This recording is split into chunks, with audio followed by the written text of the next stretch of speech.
This sports special is presented to you by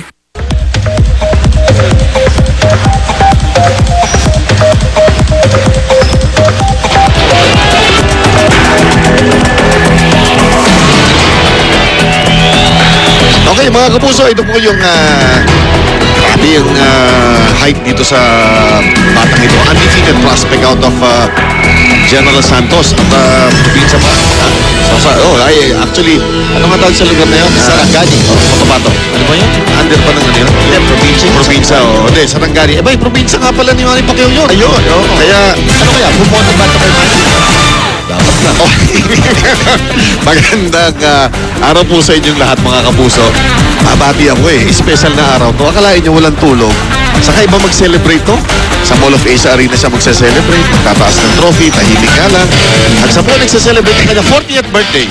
Ako, nagkamali ka dyan. 35 lang ako Sige na, 50th birthday mo na. Tingnan mo nga yung tail of the tape. Ayan, magpas tuloy sa atin. 29 si Caro, 22 si Duliges. Sino ba to si Duliges dito? Well, si Doligas, ang tawag nga sa kanya Hercules, sabi mo nga, galing sa Rangani. He's a fighter na wala pang talo, no? 16-0-2 ang record niya with 12 knockouts in his first overseas fight. Naganap yun sa Merida, Mexico last July. He was held to a majority draw by Ruben Tamayo, isang Mexicano. So hindi masyado maganda ang kanyang debut overseas, no? But pinagbibigyan siya ng pangalawang pagkakataon to showcase his skills against a fighter that many people think is over the hill. Ito si Giovanni Caro, lumaban na yan sa world title. Talo siya. Noong 2008, tinalo siya ni Bertrand Concepcion. Kaibigan natin si Abe on a 8th round knockout. Galing siya sa dalawang sunod na talo. Yet, this fellow is a dangerous fighter. He's experienced. I think he will be a good test para kay Doliges, no? Kung hindi na ipakita ni Doliges ang kanyang shot ng skills in his first match, baka ipakita niya ngayon. Of 6 rounds in the featherweight division. Once again, proudly presented to you by Bob Arum's Top Rank Incorporated in association with La Cerveza Tecate con Carácter, Wingstop, the Wing Experts, Balue, Casa de Bolsa, and our hosts, Win Las Vegas. The judges are Adelaide Bird, Lisa Jampa, and Al Lefkowitz. The referee, Vic Draculich. Introducing first, fighting out of the blue corner. He steps in wearing camouflage trunks with black trim. His official weight, 124 1/4 pounds. In 40 bouts as a professional, he maintains a record consisting of 23 victories against 13 defeats, 4 bouts even, and 19 of those victories coming by way of KO. Fighting out of la Ciudad de Mexico, DF, Giovanni El Ruso Caro. Across the ring in the red corner, wearing blue with orange trim, he weighed in at an official 126 pounds, and he enters the ring an undefeated fighter with 16 victories, 1 bout even, and 12 of those victories coming by way of KO. Representing Sarangani Province of Philippines, June Hercules Doliges.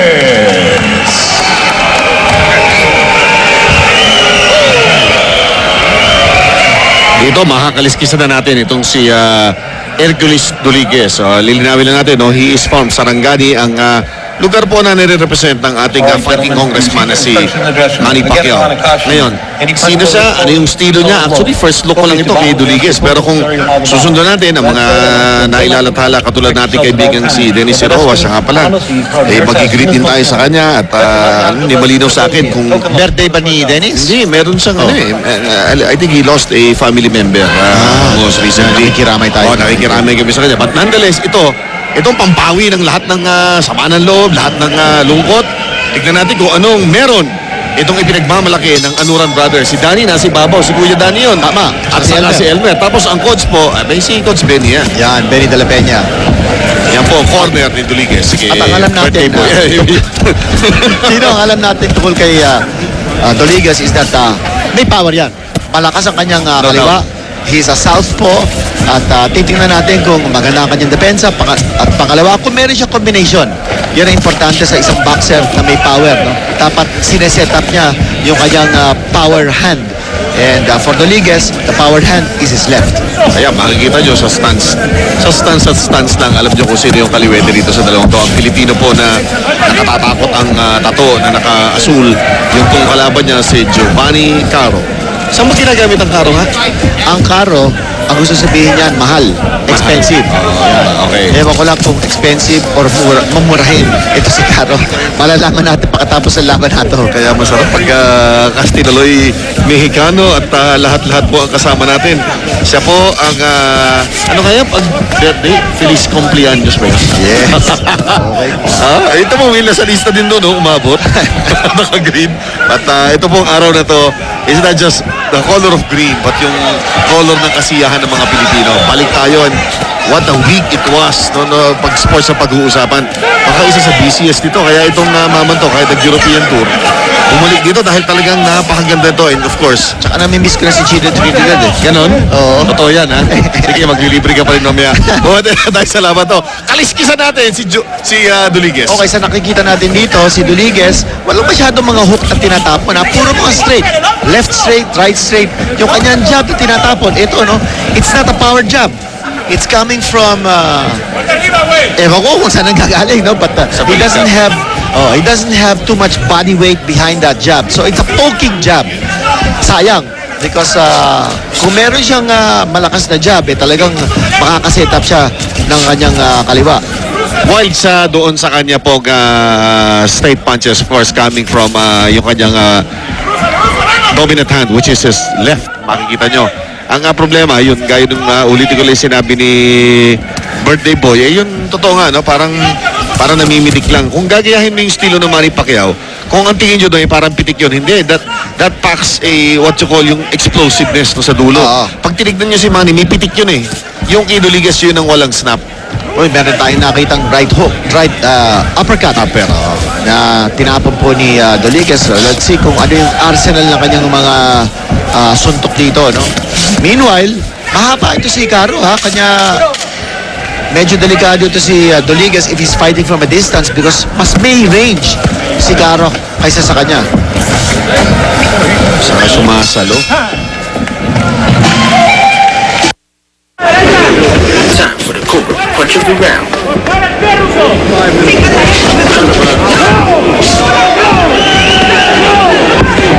Pangalan nung ringside reporter natin? Madaldal. Ha? Parang ako. Wala akong sinabi, ha? Ikaw lang sabi dyan. Pero maganda yung mga sinabi Oo. tungkol sa darating na laban It's na setting the tone. Marquez. Oo. Actually, no? Mahaba-haba yung sinabi niya. Ito lang ang sasabihin ko, no? Bago tayo i-continue itong coverage natin ni Doliges, no? Etong Bradley at Marquez, ako wala akong respeto sa dalawa. Kasi tinurn down nila si Manny Pacquiao. Tinakbuhan. Takot takot pala.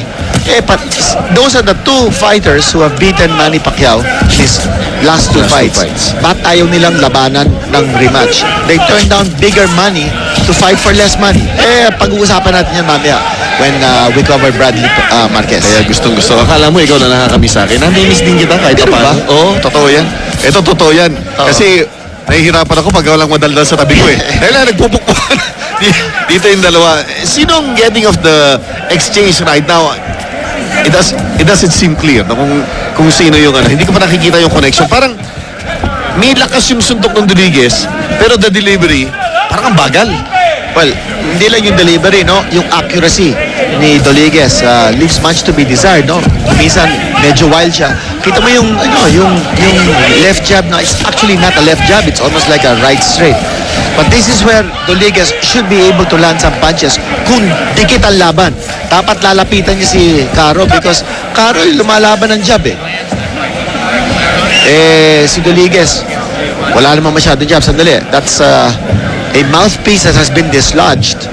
Natanggal yung mouthpiece ni Giovanni Caro. Kaya ang ruling po ngayon is that yung corner, once makita nagkaroon ng halt in play o meron pang putok itong si Giovanni Caro sa kaliwang bahagi ng kanya pong dito sa may sentido ng left side, no? Chino, bibilangin natin kung ilang beses iluluwa ni Caro ang kanyang mouthpiece. Uy, tinamaan si Caro doon, ha? Ayun, yun yung nakakatakot. Yun na, yun maalog ito. May diin nga itong suntok na itong si Hercules. At mali itong fight strategy ni Caro because nakikipagsabayan at hindi siya gumagamit ng jab net dito, no? I think he's not a very active fighter. Dapat if you're busy with a jab, hindi makakapasok ito si Doliguez. Hindi busy, kanya tinong si Doliguez, oh. Pumubogin siya ni Oo. Doliguez. Kung ganyan lang ibibigay mo kay Kaya niyang Doliguez. pasukin. Gagawin kang punching bag niya. Ayan, makikita nyo. Again, first look po ito ng inyong likod dito kay John Doliguez. A fighter out of Sarangani. Undefeated in 16 fights, mga kapuso. Itong parang nasa ibabaw na to. Ngayon, inaalagaan ng Anuran Brothers of Agoncillo sa Batangas. Actually, may dugo din lumalabas sa ilong. Ilong naman, Ni Caro, no? So, may cut siya over or near the corner of his left eye at dugong-dugo na ang kanyang ilong, oh. And here's a furious exchange. Nakatama doon si Caro, ha, towards the end of that round. Time for the Cobra Punch of the Round.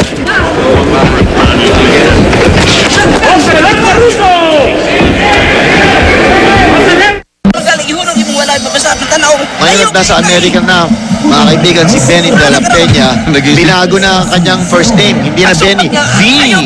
Pero Italiano. Ito yan, Kinito. Oo. Sabi ko sa'yo, sa ito mga higala ng mga Bisaya. Aha. Pag tinanong ka interview, what's your name? Yan. Ang sagot man to si Coach Benny, Aha. Bini de la Peña. Yeah. Ganyan talaga accent natin Bini. yan Oo. Yun. Kaya ginawa siya ngayon Coach Bini. Yan. Pauli mo, Coach. Bini ba ang tawag ko sa imo? Dili na Benny. Yo, parang Vini Pacienza. Yan, ganyan ang nangyari. O yan. So, malinaw na ha? Okay. Ganyan kami sa mga kunis, mga Bisaya ba? Ganyan yan. Pasensya na ka, Bisaya ba? Okay. Oy. At ako, yan ang, ito, purong-purong suntok. At nakita natin, nag-ekis ang mga hita, ang paa. Itong pong si Giovanni Caro. Caro is not showing any offense. At ang hirap dito, kung hindi ka magpapakita, magbibigay ng opensa kay Doliguez, he's going to run all over you. Kung wala siyang jab dito, papasukin siya ni Doliguez. That's what happened. Problema lang dito kay Doliguez. Standing target eh. Hindi na nga ganun kadunong itong Giovanni. Tinatamaan pa siya ng diretso sa mukha. Yes. Kung sundok at sundok, wala namang problema. Iyan yung yun yung napapag-usapan namin kanina bago ko umalis ang bahay. Kausap ko yung kuya ko. Matanda lang na konti sa yun eh. Yung Ganun Silica ba? Trinidad, oo. 37. Mga ganyan siguro ang agwat nyo. Balik ta rin ng konti. Yung depensa. Yun ang, alam mo, walang duda sa punching power, yung punching prowess ng mga Pinoys. But our defense is something that we have to improve on. Pati yung sinabi mo kanina, yung delivery, the swiftness of delivery, at saka ang gusto kong tingnan dito kay Doliguez is that he shouldn't just be one type of puncher, yung right straight, left straight, gano'n. Dapat binavary niya ang kanyang mga suntok. At hindi lang yun, dapat sunod-sunod. I think he's showing a little bit of that. Oo, meron eh. Yung loop lang nung suntok niya, it's all coming from the shoulders. Pag natutong mag-load up pa ito, mas magiging devastating puncher. Pero yung kanan niya, maganda. Dahil kung ang kalaban niya ay kanan, saktong-sakto dun sa kaninang tino-point out mo na right upper niya. Actually, nung si Manny, dinevelop yan eh. Yung tinatawag nilang 105 to perfection almost, no? Yung right hook with followed by an upper left. Yun yung isang weapon na pwedeng gamitin ng maraming Combination, kaliwete. no? Oo. Yun yung palabigasan ni Manny, which is no, a potent weapon really. Pero nangangailangan siya ng setup eh. You have to put an angle to that. Anyway, balik tayo dito. Walang duda, Doliguez is dominating dito sa the last two rounds, yung second sa third round. Kanina, kinakapa-kapa niya sa first round. Dito, may confidence na sa Kinito sa kanyang target. Ito, pumapasok yung mga jab ni Caro. At Tanggal na naman yun. yung mouthpiece. Pangalawang beses na yun. At ito si Doliguez, very comfortable in fighting close quarters. Saka ganda ng dukot sa katawan. Ayun yung sinasabi natin, no? So, binibilang natin. Second time, minsan yung ganyan, senyalis ho yan ng hindi makahinga. Kasi itong mouthpiece, pag hindi maganda pagkakagawa, katulad ng ginagawa ng marami sa ating mga kaibigan, niluluwa nila para makahinga sila na maayos. So minsan, that's also a ploy para makapagpahinga sila. Ayun. Pagka ganito katibay ang mga kamao na tatanggapin mo, mahirap nga. Time for the Cobra Punch punch of the round.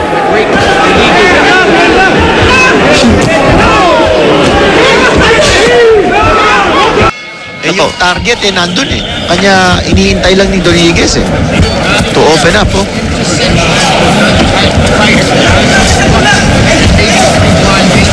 Ang instruction si Coach Benny, nawas sabi niya, gamitin mo yung upper mo. Kasi yun ang talagang yun ang talagang naka-angulo sa kanya. Mapapansin po ninyo dito sa pwestuhan na ito. Yun lang, pag hindi mo itinama yung paa, hindi niya mai-deliver yun kasi papasok siya Imbis na pa-out, yun yung dapat i-point out.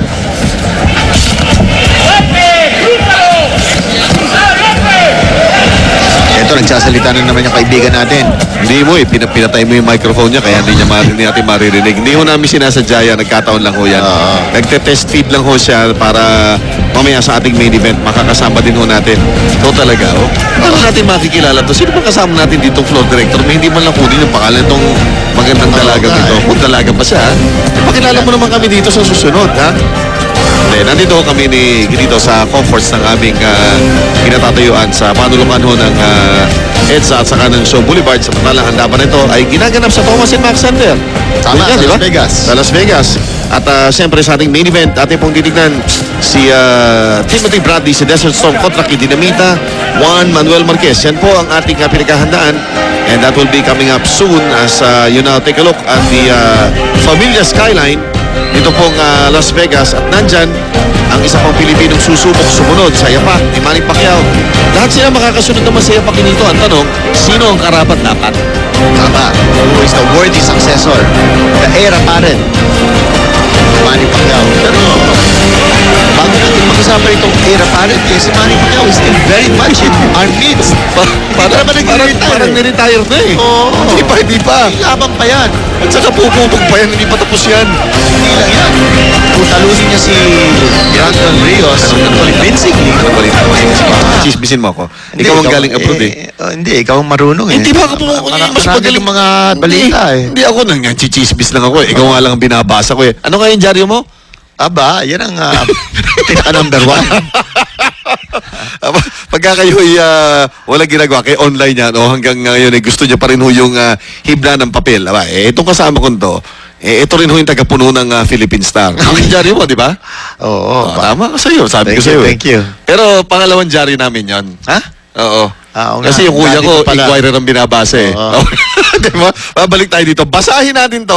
At saan papunta ba? May putok na rin yata si Duliges Tama. sa punto na ito Sa left, nakita nyo, blood is streaming from his left eyebrow. Now, whether it was from a headbutt or from a legitimate punch, we will know pagkatapos po ng round na to at si referee Vic Drakulic ang magsasabi niyan. Papanoorin po natin ito. Pero walang signal coming from referee Drakulic at ito sa headbutt. Gusto sabihin, ang presumption is nabuksan yan with a legitimate blow. Time for the Cobra punch of the round.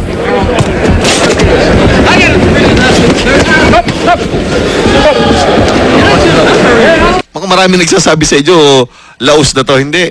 He is out to prove na marami pa siyang gagawin. Ngayon, mapapalayo tayo ng konti. Pasensya na ho kayo dahil ito po, kanina, live as it happened, laling natin ng boses, nagpe-prepare yung ating mga ibang broadcasters sa iba't ibang bahagi ng mundo para gawin yung kanilang mga intro. Ayan, babalik tayo sa action at titignan natin kung paano.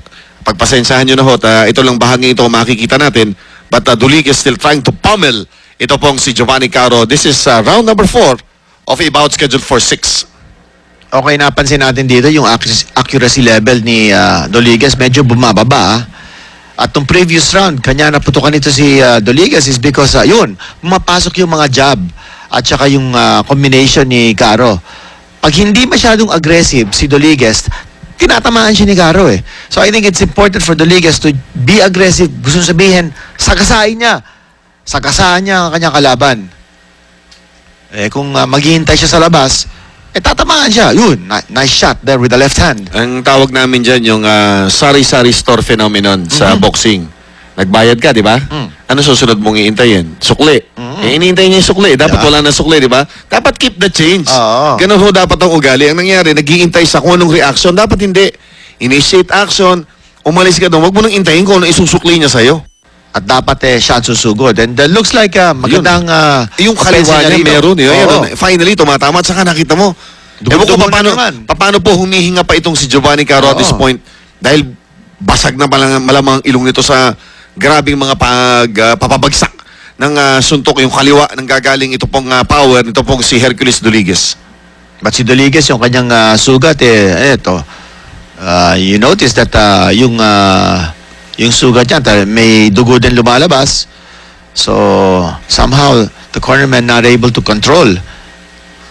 Mabigat kasi itong bahagi na, naku, yun na naman yung tama. Yung kontrolin yung bahagi nito pong kaliwang kilay, talagang bloody ho yan. Pero, yung magagaling na mga cutman, gaya nung si Nacho Beristain, At saka si Miguel Diaz. Miguel Diaz, so yan yun eh. Meron dati yung kaso, the late Chuck or Charles Bodak, yung Oo. yung maraming mga tinatapal na picture dito Tama, ng mga fighters niya. One of the Cutman. best yan na cutman.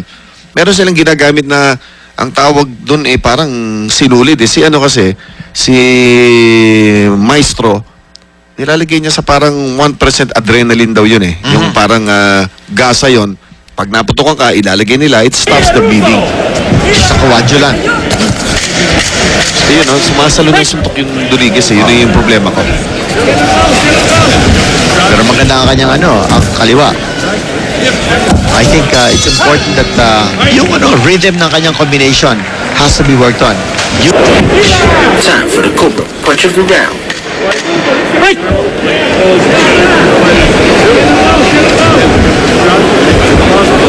Kanina ako, I would call that round even. Kahit sabihin nila na bawal yung nagtatabla in a 10-point must scoring system. Doon, wala akong nakita masyadong action. But yung 2, 3, 4, bigyan natin dito kay Duliges. And this is the... Last round pati yung na to. isa, yung 5th round kanina. Ito, nagpapalitan yung dalawa, good sign on the part of Duliges, no? Because he is leading this fight, pero despite that, Hindi siya nagre-relax. hindi siya nag-relax. Ang hinahabol niya rito is a knockout. Magpakita siya ng kanyang gilas. Ayun, yung sinasabi ko na classic case ito pinito. He was able to connect with a 1-2 combination. No? Yung kanyang lead right, tapos yung left straight. Kaso, nakatayo siya sa harap. So, nasuklian siya ni Giovanni Caro. Pero pumapasok dito ang kaliwa ni Duliges, And Caro is standing his ground. Hindi siya masyadong gumagalaw dito because alam niyo siguro, behind siya on point. So, it's Susubok also siya. possible. Naghahanap din siya dito na knockout to turn this thing around. Susugal sa gaya ng pinoint out itong si Benito Henson, yung ating kasamang nagpabalik mula sa isang naku, bagsak! Ayun! Ganda, Yung speaking of nagbabalik, ayun, balik sa lona, yung ating kasama si Giovanni Caro. Dugo-dugo na ito. Doon mo nakita yung devastating power. Oo. At saka from close quarters, Sumabog, biglang sumabog yung kaliwa. Oo. Na off balance. Si Duliges. Oo, Hindi big ginawa wide, ng suntok doon. He wanted to go in and finish off. Ito pong si Giovanni Caro, but yung momentum niya carried him beyond yung kanyang punching range. Maraming mga habits dito, sorry, na dapat isaayos yung Duliges. Konting polish pa, no? Yung power, no question about it. Meron. Alam mo, yun ang mahalaga. Now in international boxing, you need power to catch the attention ng kalaban mo, to intimidate. Pasok kong sinulat mo. Ikaw ba nagsulat doon? Ano? Happy birthday! Huwag mo kalimutan mamaya, ha? Sandali. Ay, niluwanan naman. Pangatlo na yan, Hindi dapat bigyan na ng point deduction. Kasi intentionally. Oo, Alam mo, you spit it out. Kanya siya binubuo ng crowd, Pero si Draculich, being a veteran referee, dapat bigyan niya ng point deduction yan.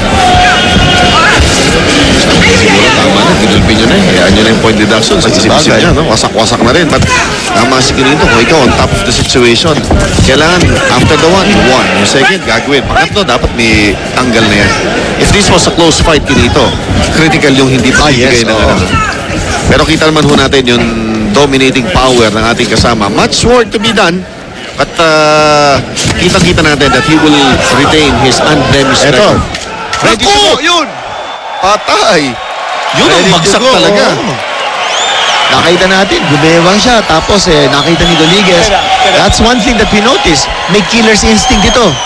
Isa pang Ayan, mahirap maganda yan. ituro. Yan ang isa Oo. pang mahirap ituro sa boksingero. May killer's instinct. Kung nakita niya, medyo gumewang yung tuhod ni Giovanni Caro. He went for the kill and yan po ang resulta. Bagsak ang kanyang kalaban. Kasi pwede niyang nag-coast along na lang eh. Oo. Pero hinagad niya hanggang tamaan niya ang ulo at ihiga niya. Ito pong si Giovanni Caro. Oh, it's a bloody mess. And impressive victory, no? Sabi mo nga kanina, Chino, no? There's still a few things that he needs to work on sa gym. But the fact that meron siyang power, ito, kumonekta yung combination niya. Landing on the seat of his pants. Saktong-sakto yun. Tingnan mo itong tatama. Oh. Yun, no? Yun. Kaliwanan naman yun, ha? Kung matuto siyang i-follow action pa nung kanyang hips. Ayun, yun. Yung kaliwa. Yun ang pantapos. Oo. Yun talagang tatapos. Kahit sinong tamaan ng suntok na gano'n. Oo. Adios, patria adorada. Yan ang tinatawag natin na coup de grace. Ladies and gentlemen, referee Vic Draculich calls a halt to this contest with an official time of 2 minutes, 53 seconds of the sixth and final round. Your winner, by way of technical knockout, Hercules Jundoligue. At bilang isa sa mga appetizers para sa ating main event, Jun Doliguez of the Philippines wins this one via knockout, improving his record to 17-0-1. Yan po ang ating kababayan out of Sarangani, si Jun Hercules Doliguez.